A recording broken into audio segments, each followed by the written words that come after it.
So dear students, welcome to the 10th lecture of 8051 timer slash counter. So in the last lectures we came to know what is timer, what is counter, and some basics and operating modes of timer, that is mode 0, mode 1, mode 2 and mode 3. So mode 0 is called by the name called 13-bit timer slash counter, and mode 1 it is called by the name called 16-bit timer mode, and mode 2 it is called by the name called 8-bit auto reload, and mode 3 is called by the name called split timer mode. So these are the basics about the timer. So now we will start up the programming, timer programming. So after the completion of timer programming, we'll start with the counter. Okay, so here in order to start with the timer programming, what we are doing is, here I am taking one statement. So I want to write my program. I want to write my program for this particular statement. First I will read out the statement, then I will get the knowledge of this statement, then I will start with the program. So write an assembly language program, that is ALP, to create a square wave of 50% duty cycle. So we need to create, or we need to generate, you can say we need to generate a square wave of 50% duty cycle. So you know the meaning of 50% duty cycle, in which the portion of positive pulse must be equal to the portion of negative pulse, right? So that square wave is to be generated on the bit 5 of port 1, that is P 1.5 bit. So in order to perform this particular task, the task is to generate square wave of 50% duty cycle on this particular bit, on this particular port, right? So this is the case. Okay, let us consider this is a P 1.5, right? So we need to generate the square wave like this, where the positive pulse as well as the negative pulse are equal to each other. So this whole is called by the name called T, time period T, right? And this is the time period T. Okay, we need to generate this square wave on this particular bit. Okay, so in order to do so, they have given one more statement, right? They have given one more statement: use timer 0 in mode 1 to generate the time delay, right? So in order to generate this square wave, we have to insert the time delay. Using the timer 0 in mode 1. That means in the question they are giving that we have to use timer 0 in mode 1. We have to use timer 0 in mode 1. Please keep it in mind. We have to work with respect to mode 1 and we have to use timer 0, right? So for that we should start our programming now. So the first and foremost thing in the last while discussing about the programming steps of mode 1, just recall the programming steps of mode 1. I said that we have to start with a step 1. So the step 1, what is the step 1 here? We need to find out the value of T mod.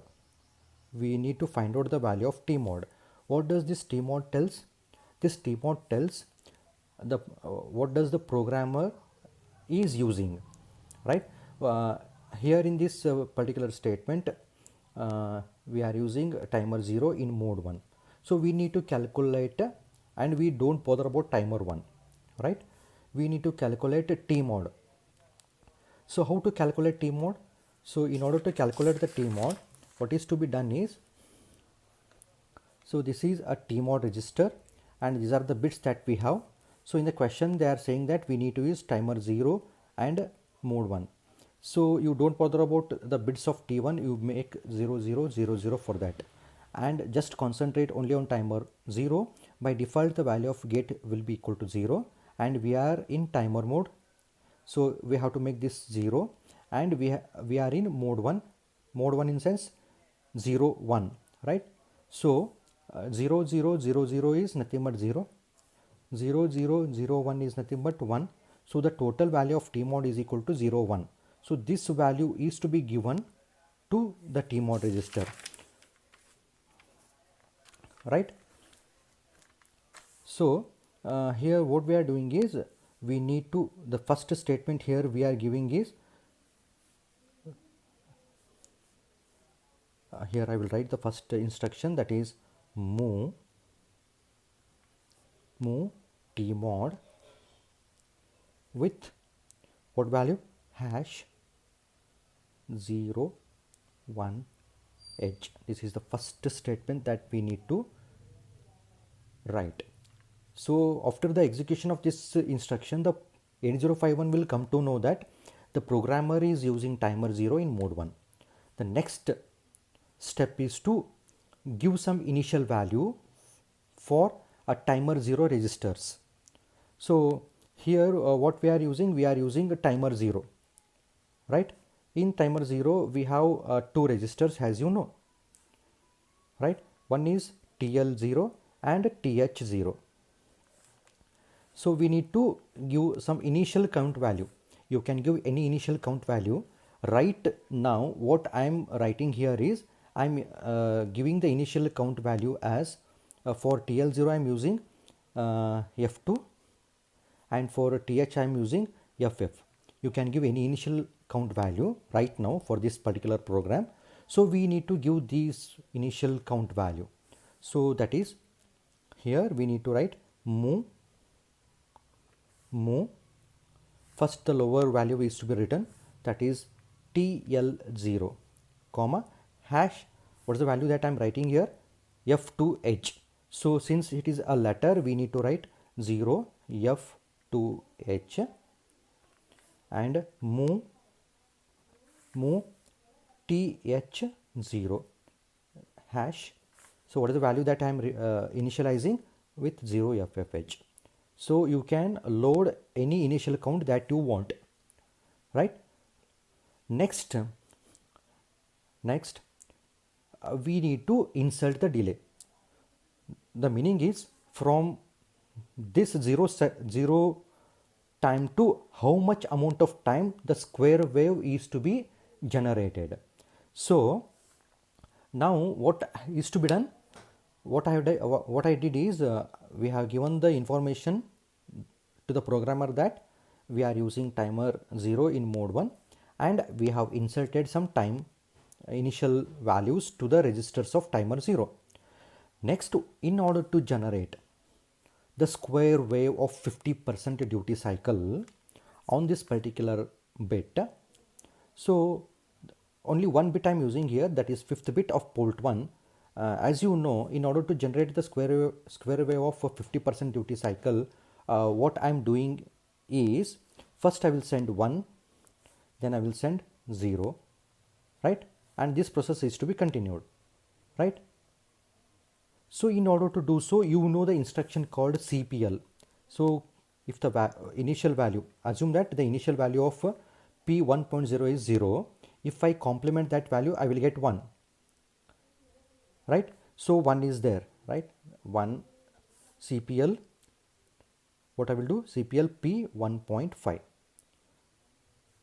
right? If the value of P1.5 is equal to 0 initially, if I write complement P1.5, what is the meaning?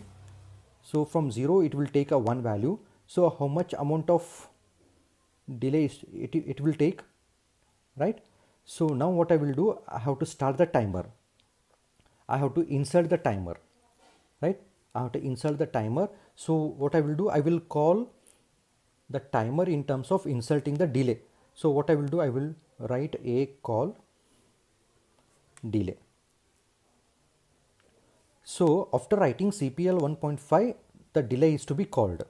So what we will do in the delay program, when a call delay is written, the program will flow to the delay subroutine, right? The program will flow to the delay subroutine. Here what we need to do, we need to write the delay subroutine in such a way that the timer has to be started. So first tmod is given, initial count value is given. Next we need to start the timer. Right? In order to start the timer, what is the first step that we need to do? In order to start the timer, we are using which bit? TR0 bit. Since we are using timer 0, every bits of timer 0 are to be, control bits of T0 are to be used, that is set B TR0. Now the timer has been started. So after the timer has been started, what will happen?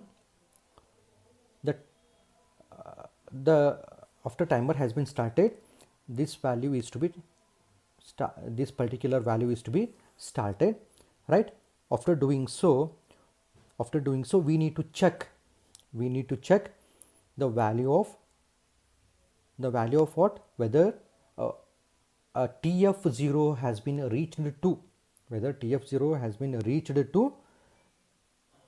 1 or not.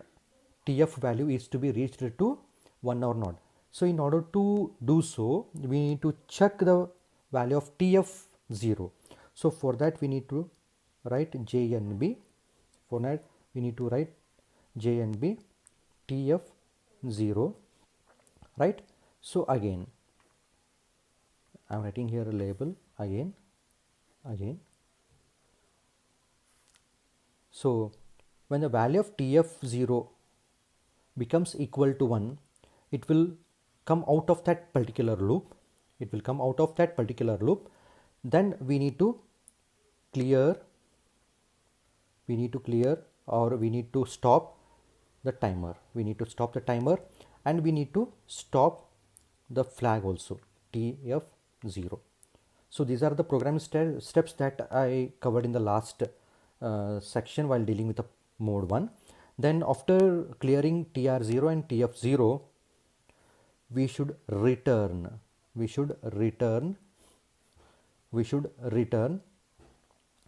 to the statement after delay. So I want to continue this process for high pulse, low pulse, am I right? So in order to return to the main program, I am using RET. So here one statement is to be written in order to continue this particular process continuously. Here I am writing S jump here. This here label is to be given. For the second statement. So for the first execution, the value this much is there, right? For the first execution. Next, now the value of P1.5, again the value is inserted into the timer. Now the value of P1.5 is equal to 1. So after complementing the bit P1.5, it will be P1.5 is equal to 0. So again I have to start the timer. I can call the delay, start the timer, check TF0 flag. Next, clear TR0, clear TF0, return to the next statement. Next, again insert value. Now the value of, now we are at this point, right? Am I right? We are at this point. The value of P1.5 is equal to 0, right? The value of P1.5 is equal to 0. When I complement that, it will move up. The value of P1.5 becomes equal to 1, right? again called delay, same here, and the process is to be continued. The process is to be continued. So one more thing, when the question is when tf0 becomes equal to 1, that means when the value of tfx becomes equal to 1, it will come out of the loop, and the tr0 and tf0 will become equal to 0. That means the timer has been stopped and the tf will become equal to 0. So when tf0 becomes equal to 1 is, what is the initial count that we have taken here? What is the initial value that we have taken here? So f2, ff, these are the initial count value that we have taken. Am I right? So first value, the first initial count value that we have taken is f2. This is the initial count that we have taken. So when the timer starts, first it will take the value ff2. At that instant the value of tf is equal to 0. Next, for the next clock pulse, it will take f3.